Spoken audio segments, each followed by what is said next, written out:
Assalamualaikum warahmatullahi wabarakatuh. Nama saya Afra Rania Yaser dengan NIM 12011184257 dari kelas TI 4211. Di sini saya akan menjelaskan kepada kalian semua pembahasan dari soal ujian akhir semester untuk mata kuliah Statistika Industri.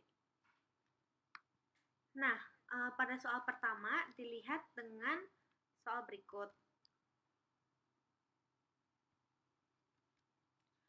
Nah, diketahui bahwa ada perusahaan pertama dalam utilitas listrik, kedua jasa keuangan, dan ketiga adalah makanan.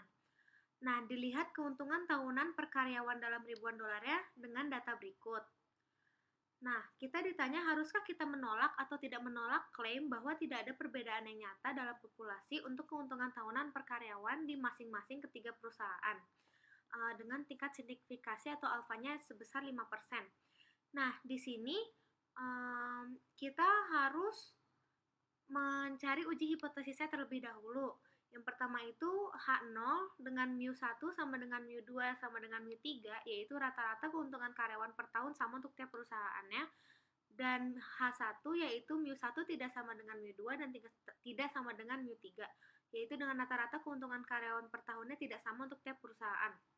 Nah, setelah kita tahu uji hipotesisnya, kita melihat uji statistik F-nya.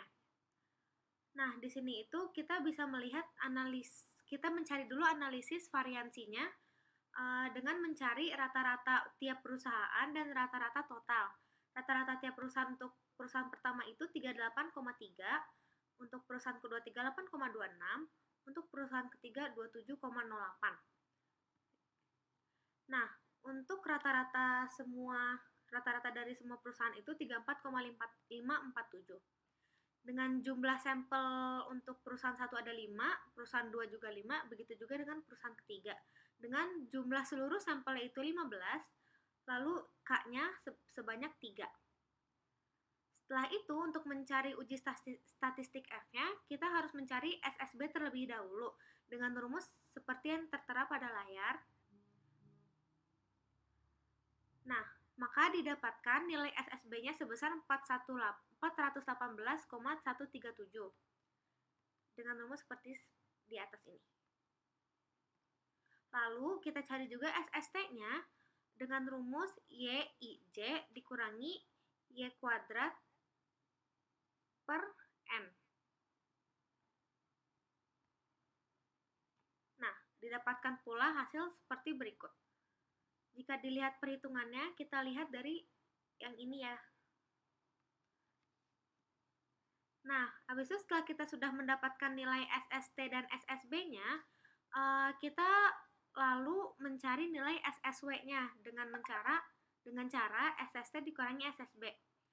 Nah, hasilnya adalah 1507,42.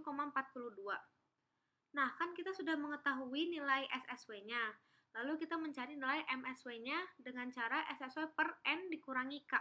N itu total jumlah sampel dari ketiga perusahaan dan K itu jumlah perusahaannya. Maka dari nilai SSW tersebut yang 1507,42 dibagi 15 dikurangi dengan 3, yaitu 125,618.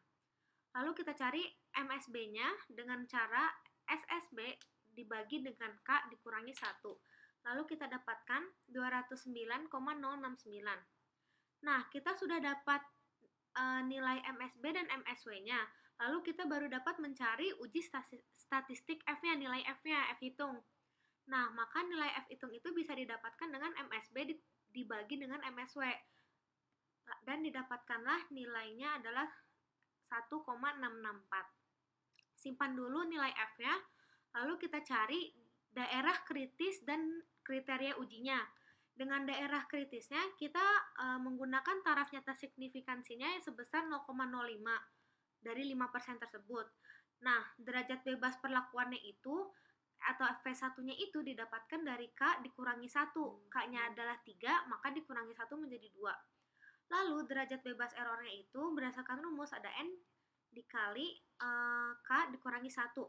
N-nya sebanyak 3, K-nya itu sebanyak 15, dikurangi 1, maka hasilnya 12. Nah, untuk F tabelnya itu berarti F 0,05 2,12 itu dari derajat bebasnya V1 dan V2. Nah, untuk mencari F tabelnya itu kita lihat ke tabel distribusi F. Nah, tabel distribusi F ini dapat kita lihat nih, 0,05, V1-nya itu 2, V1-nya itu 2, dengan V2-nya itu 12. Maka kita dapatkan nilai 3,89. Nah, setelah kita dapat 3,8, kita dapat daerah kritisnya di F sama dengan 3,89, kita cari, kita kasih tahu kriteria ujinya itu berapa. Apa? Nah, kriteria ujinya itu dia akan tolak H0 jika F hitung lebih besar sama dengan F tabel. Sedangkan dia akan terima H0 jika F hitung lebih kurang dari F tabel. Maka sebelum kita ke kesimpulan, kita cari tahu dulu ANOVA table-nya. Di sini ada source of variation, between treatment, dan error of residual. Nah, ini SS, DF, MS, dan F. Dapat dilihat sebagai berikut. Hasil-hasil ini dapat didapatkan dari hasil ini. Saat sudah tahu ANOVA table-nya, oh ya, ini kita menggunakan rumus one way ANOVA ya. Nah, kesimpulannya adalah terima H0. Kenapa? Karena F hitungnya lebih kurang dari F tabel. Atau tadi F hitungnya itu kita dapatkan 1,664 dan F tabelnya kita dapatkan 3,89 dari sini. Nah, maka rata-rata keuntungan karyawan per tahunnya akan sama untuk tiap perusahaan. Perusahaan 1, 2, dan 3. Sekian dari saya untuk nomor 1. Wassalamualaikum warahmatullahi wabarakatuh.